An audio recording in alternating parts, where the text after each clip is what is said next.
Daddy, are we going to stay here forever? The question hung in the cold morning air of the cabin, and Marcus Cole felt something tighten in his chest.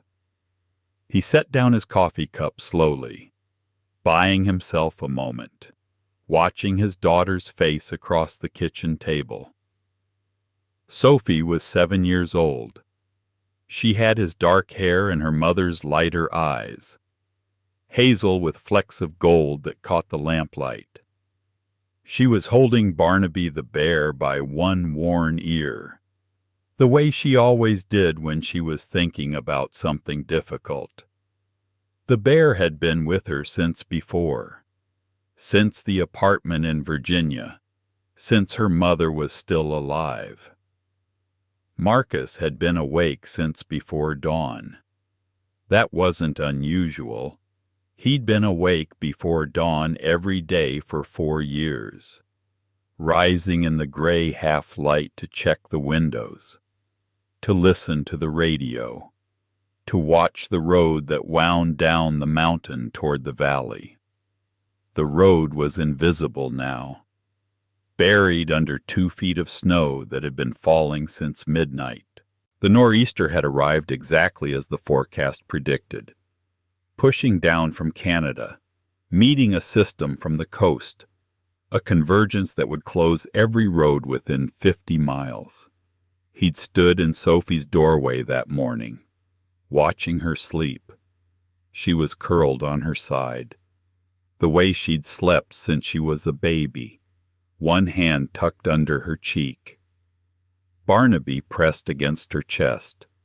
On the shelf beside her bed was a photograph in a simple wooden frame. Elena, his wife, laughing at something outside the frame. Her dark eyes crinkled at the corners, her hair falling across her shoulder the way it always fell when she forgot to pin it back. He allowed himself 3 seconds to look at the photograph. That was the rule he'd made for himself. 3 seconds. Long enough to remember, not long enough to fall in.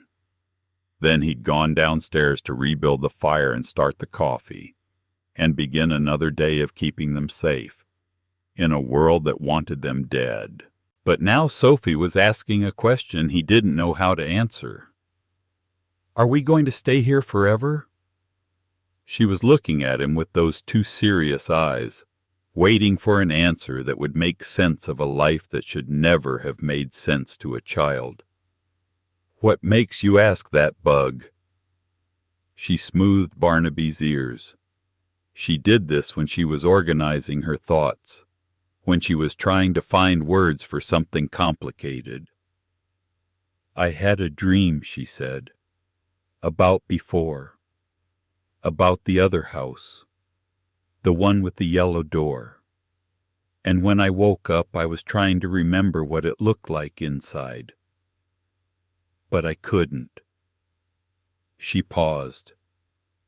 I couldn't remember Daddy, and I thought maybe that means we're supposed to be here now. But then I thought maybe I'm just forgetting things I shouldn't forget. Marcus set down his fork, the pancakes he'd made, the bear-shaped ones she loved. They sat cooling on her plate. Come here, he said. She climbed off her chair and came around the table, and climbed into his lap, the way she used to when she was smaller, when she fit there more easily. She was getting bigger every day. Every day she grew, and every day the life he'd built for her, hidden and careful and small, felt more like a cage than a shelter. He held her. He didn't speak for a moment. The fire crackled in the wood stove.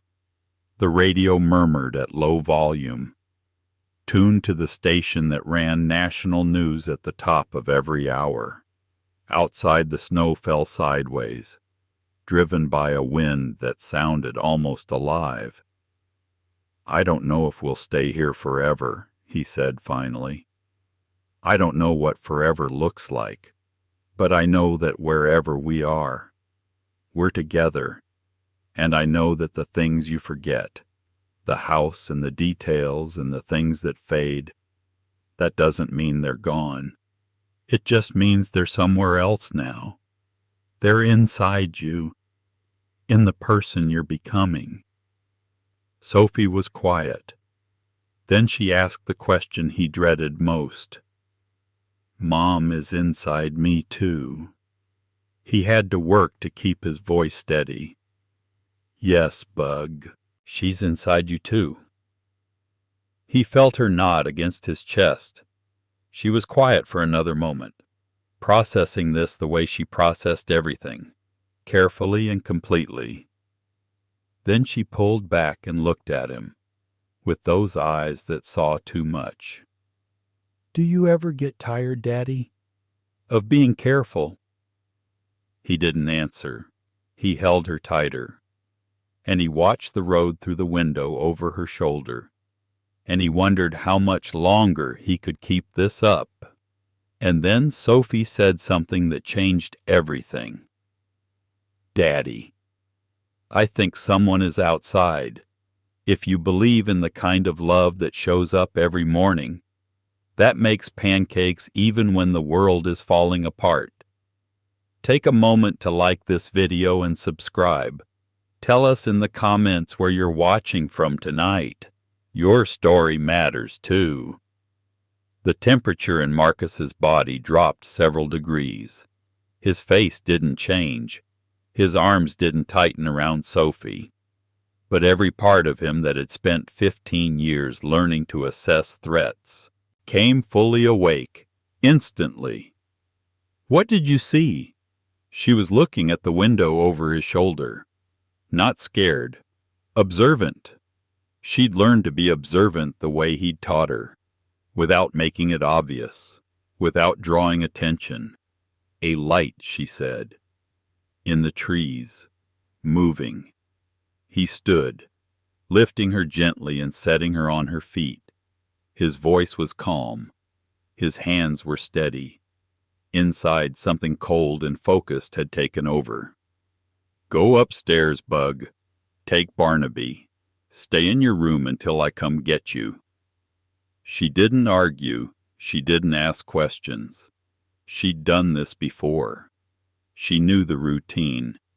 She took Barnaby and went up the stairs, with quiet, careful footsteps.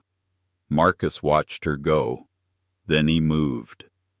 The rifle was in the closet by the back door. He didn't like having it in the cabin, didn't like what it represented, but he'd stopped pretending he could protect his daughter with good intentions 2 years ago. He checked the rifle. He moved to the window. He scanned the tree line the way he'd been trained, methodical, thorough, looking for movement, for shapes that didn't belong. Nothing. He watched for a full minute, and then he saw it. Not a light. A person. A figure struggling up the access road from the direction of the county route, stumbling, falling, getting up, falling again. Not a threat. A civilian. Someone was in trouble. He set down the rifle. He pulled on his coat and his boots. He opened the back door and stepped out into the storm. She'd almost stopped moving when he reached her.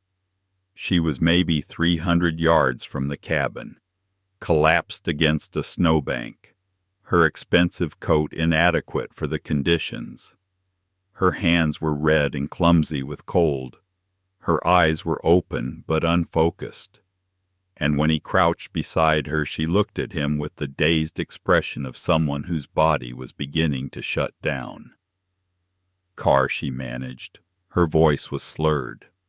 Stopped. I know. I saw you coming. Can you stand? She tried. She couldn't. Her legs buckled, and he caught her before she hit the snow. Marcus had carried injured people before. He'd carried men across desert sand with bullets in the air. He'd carried a child through dark woods when she weighed nothing and was all he had left. He lifted this woman, this stranger in the expensive coat, and he carried her back toward the cabin through the driving snow. Sophie was at the window when he came in. He saw her face, pale and serious, watching him carry the woman through the door. "Go get the blanket from my bed," he said, "and fill the kettle." She went without questions. She did what needed to be done. He set the woman on the couch near the stove. He pulled off her wet coat. Her fingers were white at the tips. Early frostbite, but not the worst. She'd keep them. He wrapped the blanket around her and fed the fire until the heat was rolling off in waves. She was waking up now, her eyes focusing, her breathing steadying. She looked around the cabin with the sharpening awareness of someone returning to herself. Where she started. "My cabin. Your car stopped. You walked. You almost didn't make it." She looked at him. He could see her taking inventory, assessing, the particular attention of someone who was used to knowing more than other people. "I'm Victoria," she said. "Marcus," he said. He didn't offer his last name. Sophie appeared at the edge of the room, the kettle in her hands. Barnaby tucked into the front pocket of her sweater. "Daddy," she said, "there's a lady. I see her. Is she okay?" "She will be." Sophie crossed the room and set the kettle on the stove. With the careful competence of a child who'd been trusted with tasks beyond her years. She looked at Victoria with frank curiosity. "Your car stopped because of the snow," she said. "It's a bad storm. Daddy said no one would be on the road today." Victoria looked at the girl. Something moved in her expression. "Your father was right," she said. "I should have listened to the forecast." "Adults don't always listen," Sophie said. "Daddy says that's because they get too busy thinking they already know things." Marcus felt his mouth twitch despite himself. "Bug," he said. "Let the lady warm up before you tell her all my opinions." Sophie nodded and went back upstairs. Victoria watched her go. Then she looked at Marcus. "How old is she?" 7. "She seems like she's been through something." Marcus didn't answer. He poured hot water into a mug and handed it to her. "Tea. Plain. Nothing ceremonial about it. Is there someone I can call for you?" "There's a landline."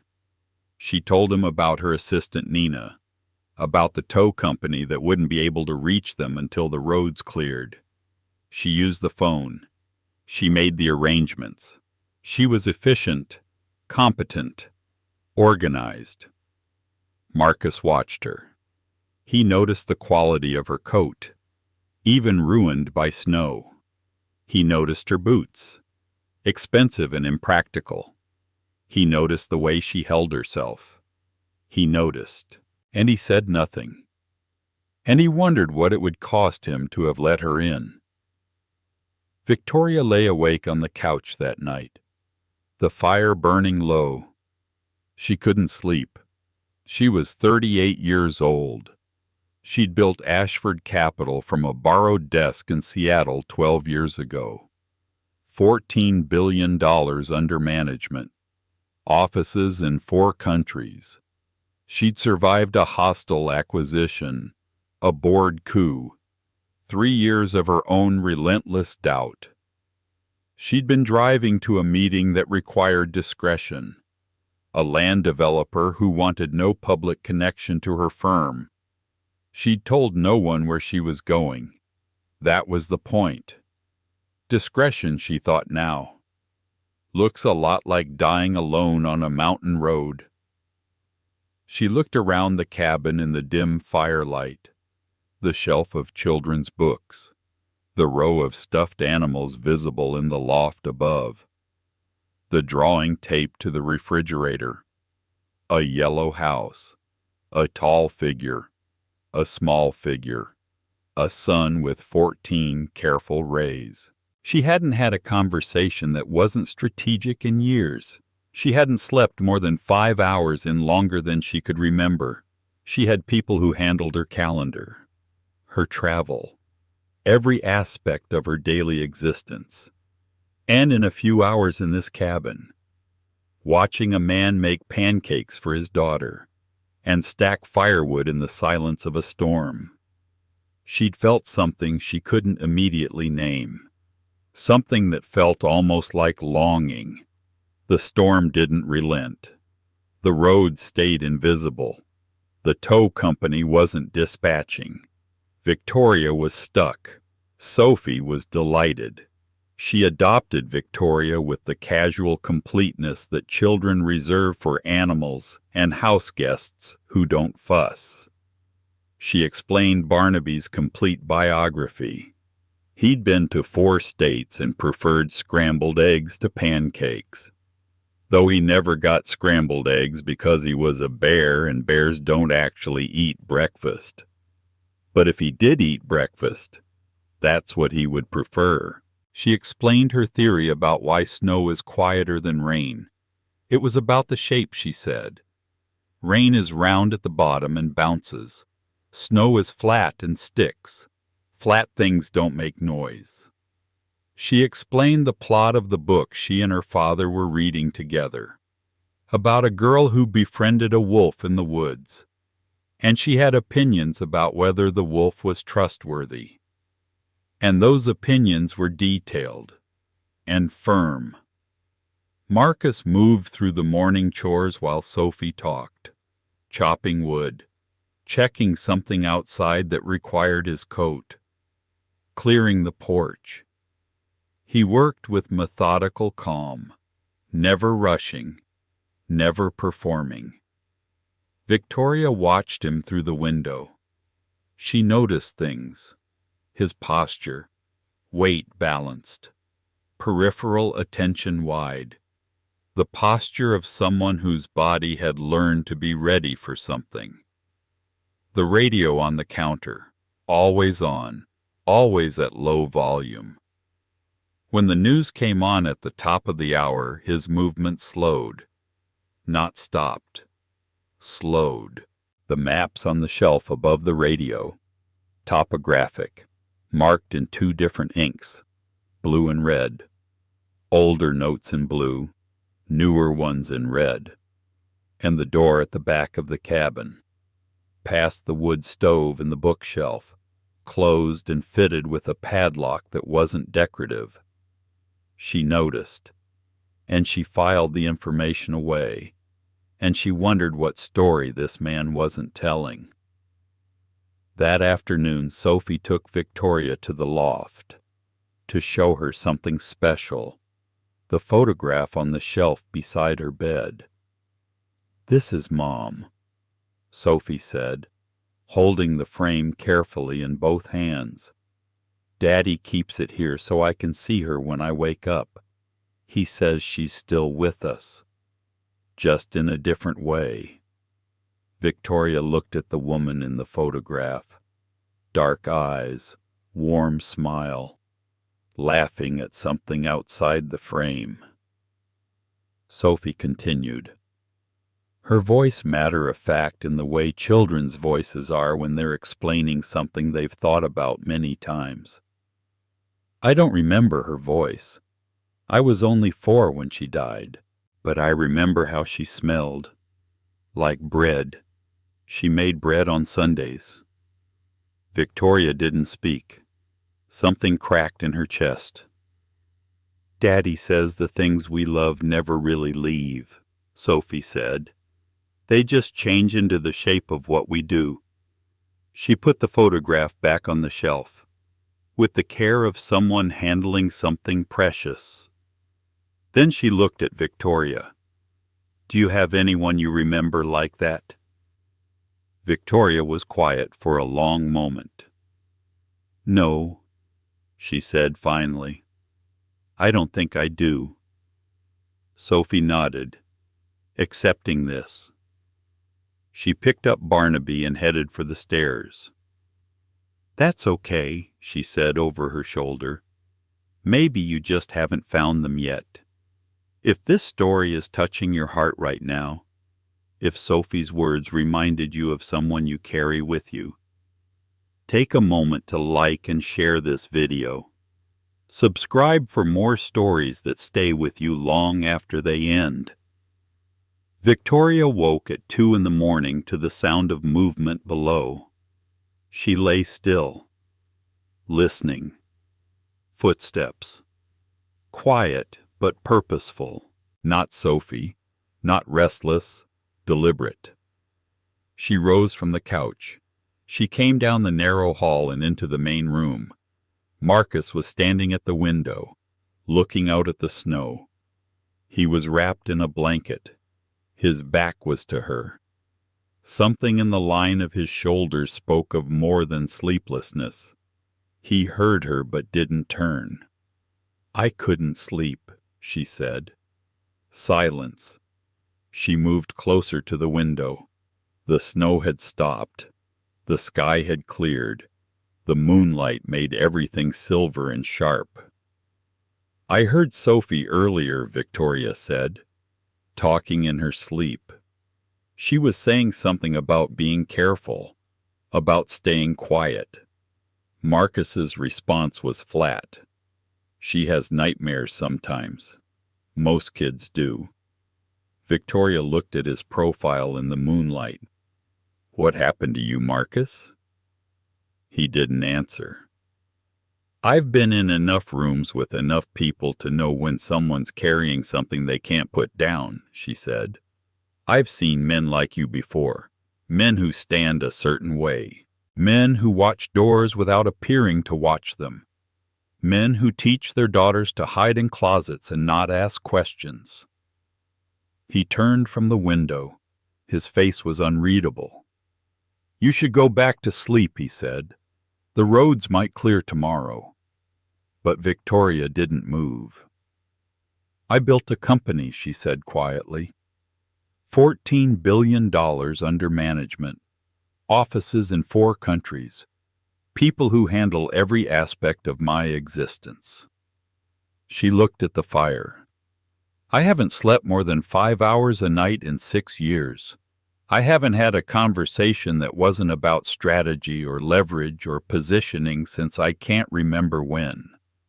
She paused. "And in 3 days in this cabin, watching you make pancakes and read to your daughter and stack firewood in the dark, I've felt more human than I've felt in years." She looked at him. "I don't know why. I don't know you. But something about this place has shown me what I've been missing." Marcus was quiet for a long moment.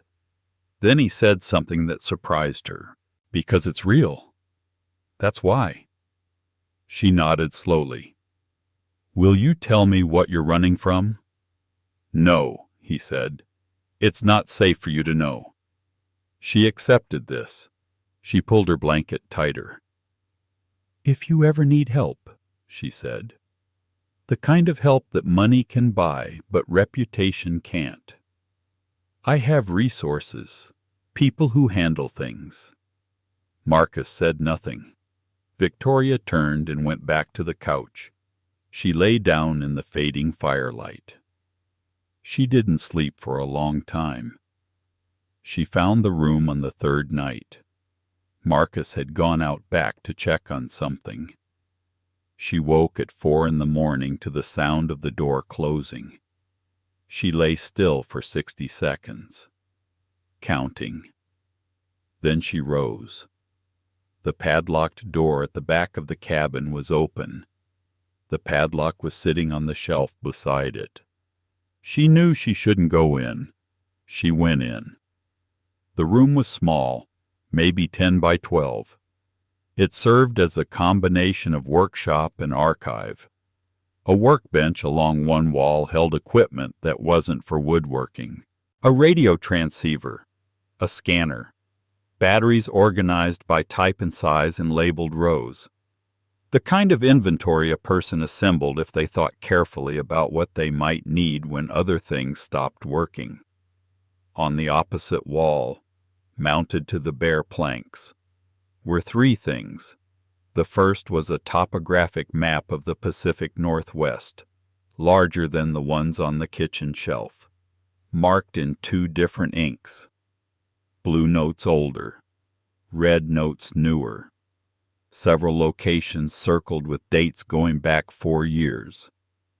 The second was a photograph in a plain frame, a group of men in military gear. Desert backdrop, the light of somewhere very far from Washington State. She found Marcus in it eventually. Back row, second from right, younger by a decade, standing with a posture she now recognized as his natural stance, when he wasn't managing it.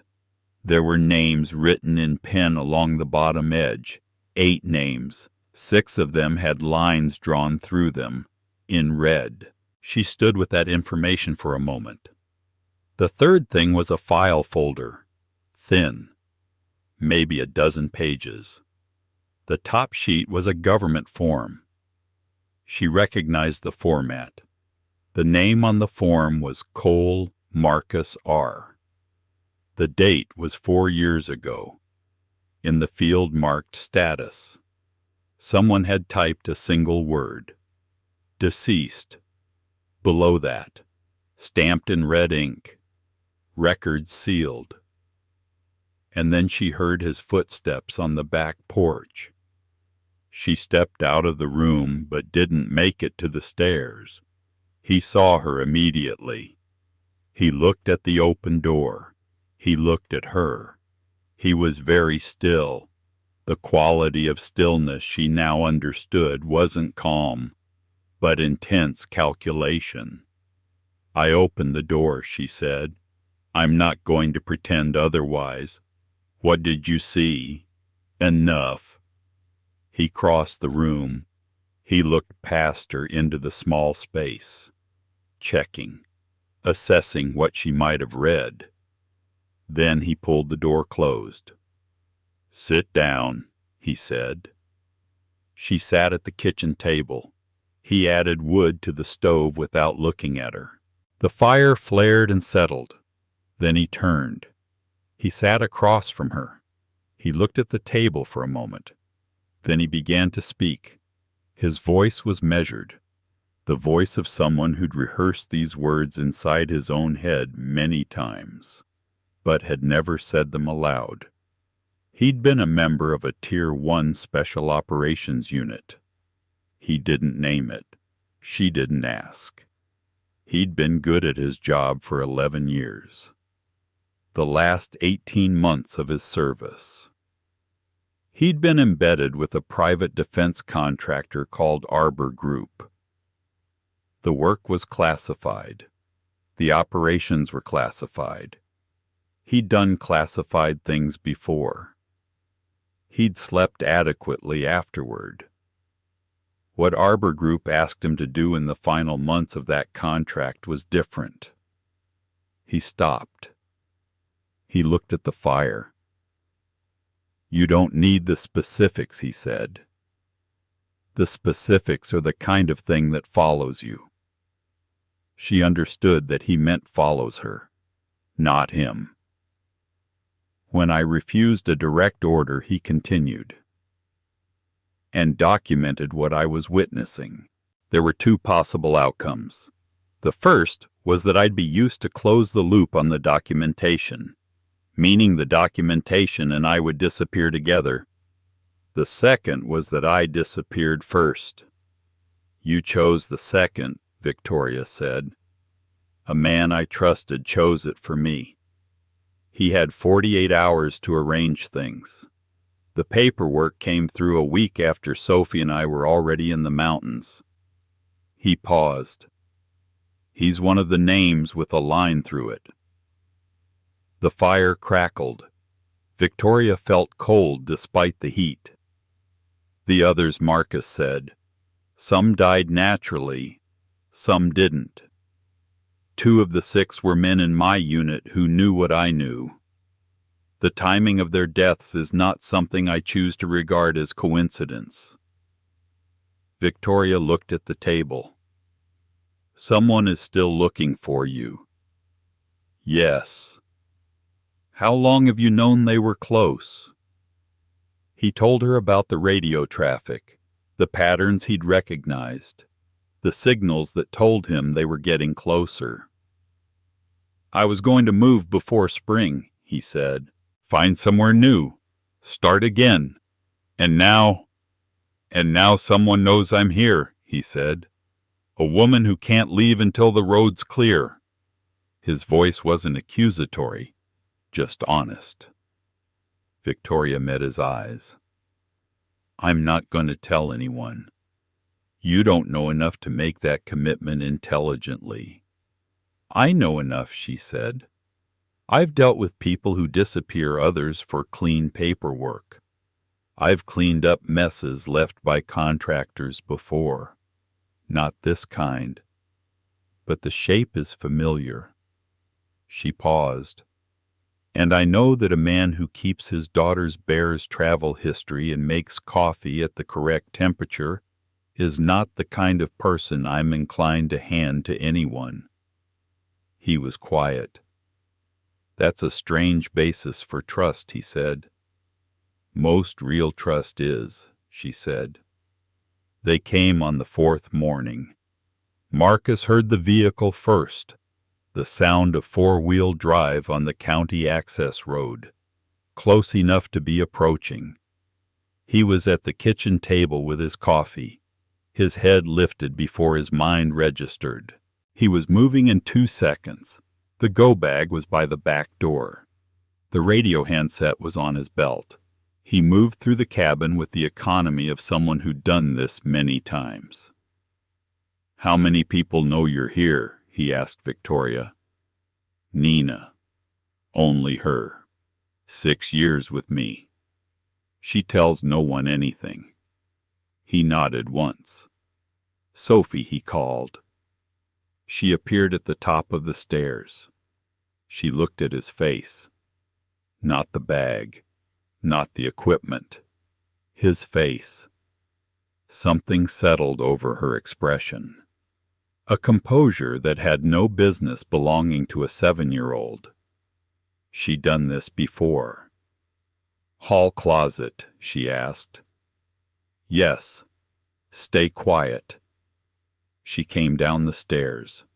She went to the closet. She sat inside with Barnaby in her arms. Marcus handed her the bag through the door. She held it in her lap and pulled the door mostly closed. Victoria stood frozen in the middle of the room. What do you need me to do? Sit at the table, Marcus said. You're a stranded traveler. My cousin. You don't know anything about anything. And you. He was already moving toward the back door. I'll be nearby. That's not an answer. He paused. He looked at her, and for the first time since she'd stumbled into his life, something in his expression softened. I've been handling this for 4 years, he said. I know what I'm doing. Then he was gone. Victoria sat at the table. She poured herself coffee with hands she forced to be steady. She couldn't see him. That was the point. He'd spent 4 years learning how to be invisible in spaces designed for visibility. She sat with her coffee, and she waited, and she understood that somewhere behind her, through the walls, a man was measuring every variable. The knock came. 2 men, both dressed in civilian cold weather gear, expensive, tactical without being uniformed. The first was 50-ish with a tan from far away and a face arranged into a pleasant expression. The second stood back and to the right, hands loose at his sides. "Morning," said the first man. "Sorry to bother you. We're looking for a property owner." "Cole. We're from the county assessor's office. Routine check on an easement dispute." Victoria smiled the smile of 12 years in boardrooms with liars. "Oh," she said. "My cousin mentioned something about that.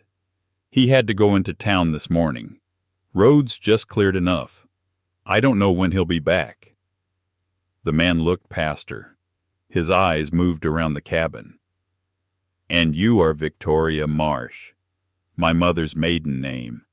She offered it without hesitation. "Just here visiting," she added. The man's eyes stopped on something. The radio, the maps. "Nice radio setup," he said. "I wouldn't know. He's always had equipment like that." "A beat." "Of course," the man said. "Thanks for your time." They left. Victoria watched through the curtain as the black SUV reversed and headed back toward the county route. Marcus came through the back door 40 seconds later. She hadn't heard him. "They'll be back," he said. "I know. Tonight or tomorrow morning. I know that too." He crossed to the hall closet and opened the door. Sophie came out, pale but composed. She looked at her father. "Did they find us?" "No, they didn't find us. But they were looking." "Yes." She nodded. She was 7 years old. And she understood. Victoria watched, something breaking in her chest. "Do we have to move again?" Sophie asked. Marcus crouched to her level. His face showed something Victoria hadn't seen before. Not fear, not defeat. The expression of a father who'd been trying for 4 years, and was beginning to wonder if trying was enough. "I don't know yet," he said honestly. "But whatever happens, we handle it together." "Right, right," Sophie said. But her voice was small. He pulled her into his arms. He held her. His eyes were closed. His face was buried in her hair. Victoria stood at the edge of the room and watched a man hold his daughter, like something he was afraid he couldn't keep. If this moment hit you in the chest, if you're thinking of the people you'd do anything to protect, please like this video, share it, and subscribe. Tell us in the comments, what would you do for the people you love? "Let me make some calls," Victoria said. Marcus looked at her. Sophie was still in his arms. There was a category of people in Victoria Ashford's professional life who existed in the spaces between visible power and its exercise. She knew attorneys who never appeared in public filings. She knew investigators whose firms had no website. She knew people who'd navigated the overlap between military contracting and civil accountability in ways that produced results. She used the landline. Marcus stood at the window, watching the road, while she made 4 calls over the course of 2 hours. She spoke carefully. She explained only what was necessary. She spent what she privately estimated as a significant sum in future fees and favors. When she hung up, she turned to face him. "They can build a framework," she said. 6 to 8 weeks. During that time, the documentation will be in motion. The people looking for you will know that moving against you creates more problems than it solves." She paused. "It's not a solution. It's the beginning of one." Marcus was quiet for a long moment. "Why?" he asked. Victoria looked at the floor. Then she looked at him. "Sophie told me about the coffee cup," she said. The one on the counter. She mentioned it yesterday when we were washing dishes. She said you keep it because it was your wife's. She said her mother died in a car accident 3 years ago. She said you think it wasn't an accident. Victoria paused. I don't have children. I've never lost anyone I couldn't replace professionally. But I know what it looks like when someone is protecting the only thing they can't afford to lose. Marcus looked at the floor. Something in his jaw worked.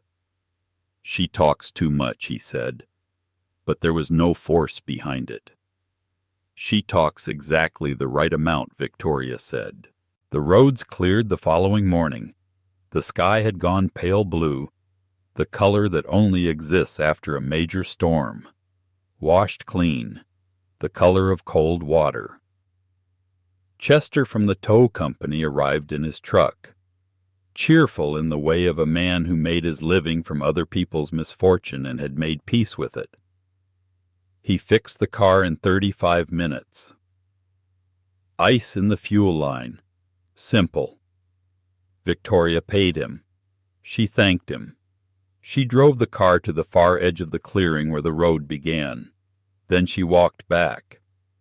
Sophie was on the porch, sitting on the cleared steps with Barnaby in her lap, watching the sky. She looked up when Victoria approached. Are you leaving?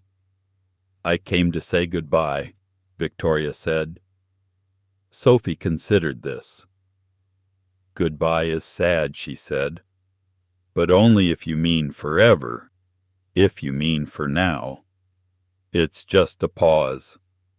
Victoria sat on the step beside her. The cold seeped through her coat, but she didn't move. You're very good with words, she said. Daddy reads to me every night. Long books. He says if you hear enough words, you start to know which ones are right. He's correct. Sophie looked at her sideways. Are you going to help him? Really help? So that we can maybe... She stopped. Victoria could see her organizing something behind her eyes. So that we can maybe not always be so careful. Victoria looked at the snow, the trees, the pale sky. She thought about $14 billion. The 12 years it had taken to build them. The question of what any of it was worth. In a universe where a 7-year-old was asking not to have to be afraid. Yes, she said, really help. Marcus came to the porch. He looked at Victoria and Sophie. He looked at the sky. He stood at the edge with his hands in his pockets. Cars running, he said. Yes. Roads will be clear to the valley. Yes. There was a silence. The kind of silence that holds everything too large to say. I left a number, Victoria said. On the kitchen table, not my public line.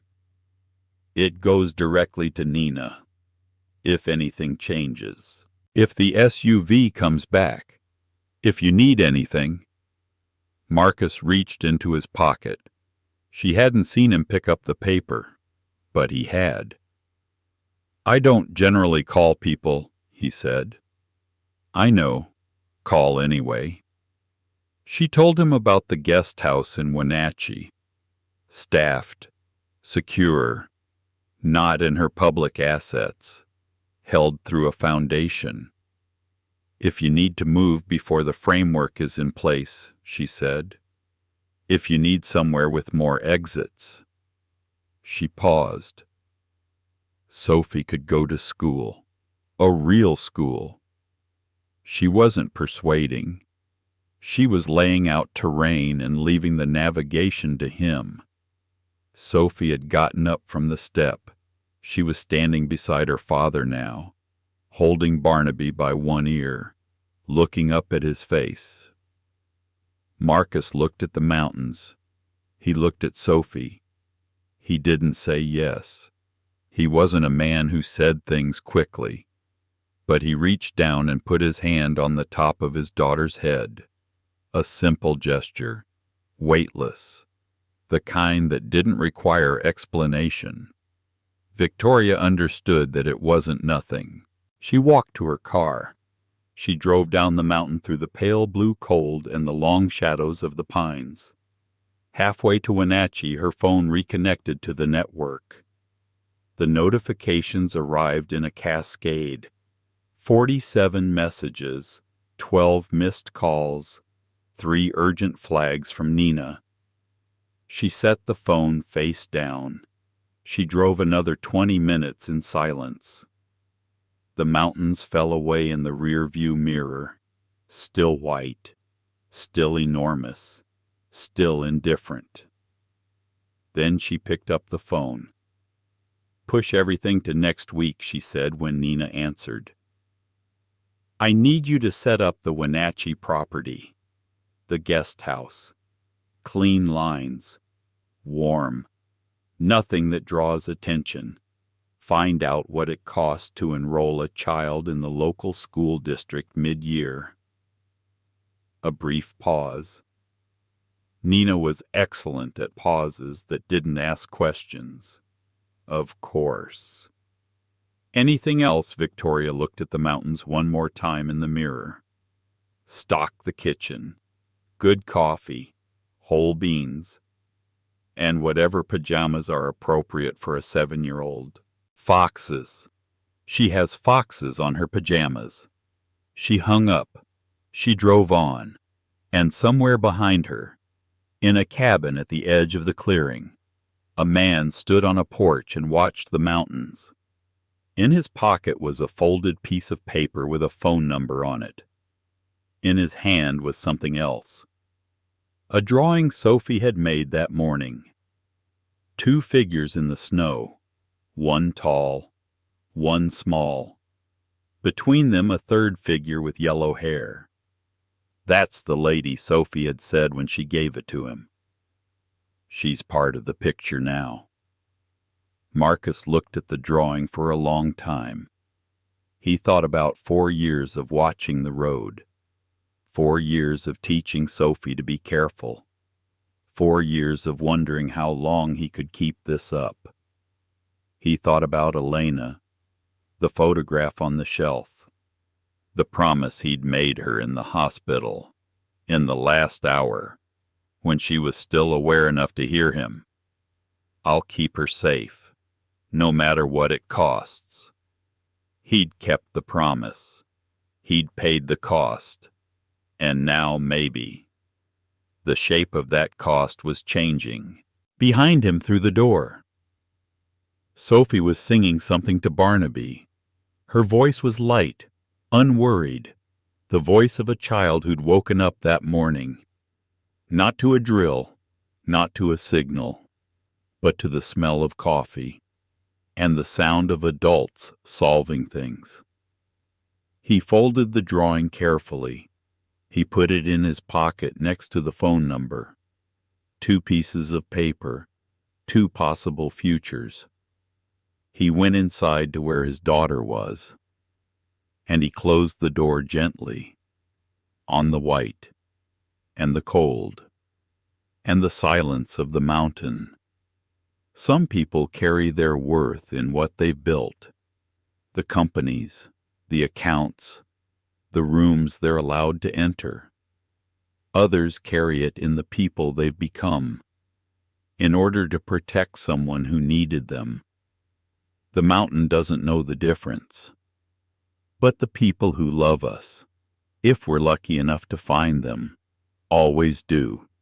If this story touched your heart, if it reminded you of the people you'd walk through any storm to protect, please like this video and subscribe to this channel. Share it with someone who needs to hear it tonight. And tell us in the comments, what would you do for the people you love? What doors would you close? What distance would you travel? Your stories matter, every single one.